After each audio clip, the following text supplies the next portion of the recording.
He pau whiriwhiri te kre me raupatu a Ngāi Tahu.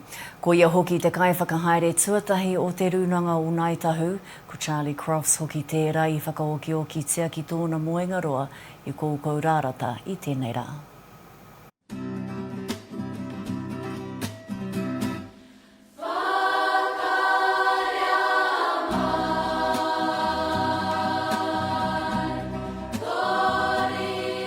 He aroha nui ki te iwi, ki te whānau, ki te tikanga o te iwi nei, o te ropu rā. He tangata pai, humari e, manaaki, whangahia tāta o era me katoa. Engari, e hapai ana te aratika I ngā wā katoa.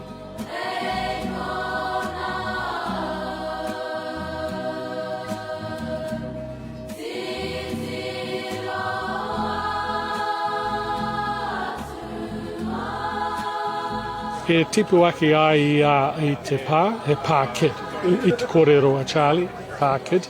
E mau ana tērā whānau ngā pono o te paua me te taua I aua wā.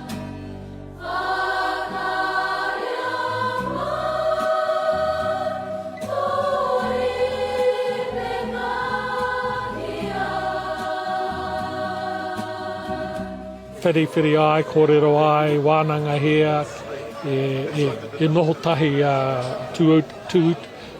tauutu ki te karauna me te premier, ai te taha o Charlie mā, tipini mā.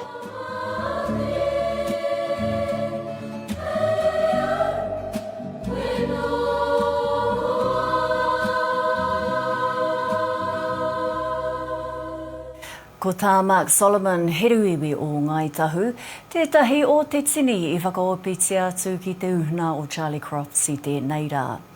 Hei tā Solomon, ko tāna hononga kia Crofts, se hoki atu ana ki te timatanga o Ngā Tau o ngā iwa te kau. Ko te wā tērā hui ai rā awa ki raro I te upoko waitaha, he rōpū whakakanohi ngā iwi o ngā pātiki whakatekateka I te waipaunamu. Nei a Shakayla Andrews alapake no Tahu News.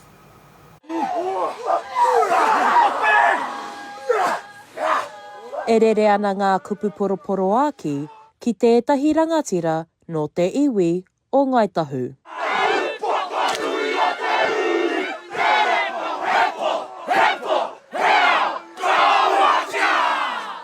Charlie's a big man, always had a big smile.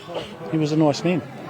And he was involved with the tribe all through the negotiation stage and as the first whakahaere of Ngāi Tahu. Charlie did a lot of work for Ngāi Tahu.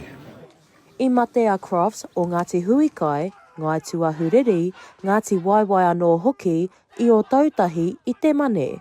E waru tekau ona tau ka ngaro nei, a tai mai ngā mana nui o Ngāi Tahu. One of the biggest things with Charlie, he was a beautiful singer. And Charlie used to always lead the waiata from here to Te Huarua. And I'll never forget Charlie and his voice, because it was stunning. I would describe him as a servant leader and someone who loved his people, loved his hapu, loved his iwi, and wanted to see everyone thriving and successful.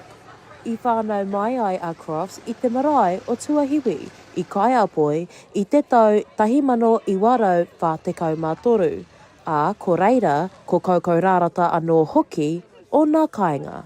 Returning home, I mean, that was the intent of the claim. It was all about whānau. Everyone's just making sure that the whānau is doing okay. So Auntie Mary, her kids, her moko.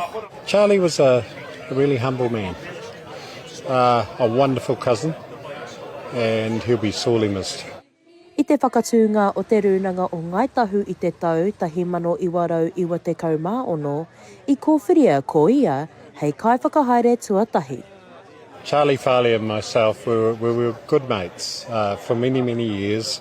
We were part of the negotiation team, particularly around fisheries, and he and I would spend a lot of time in Wellington. Our leadership is coming through. There's a younger generation starting to come in and take her over onto Te Runanga o Ngāi Tahu, and it's appropriate. You know, it's a generational change coming now, but it's appropriate. So our young people are where the next generation is going to drive us forward.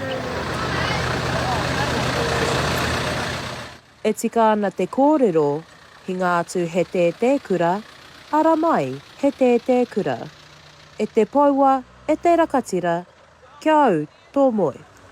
Shakayla Andrews, Alapaki, Tahu News.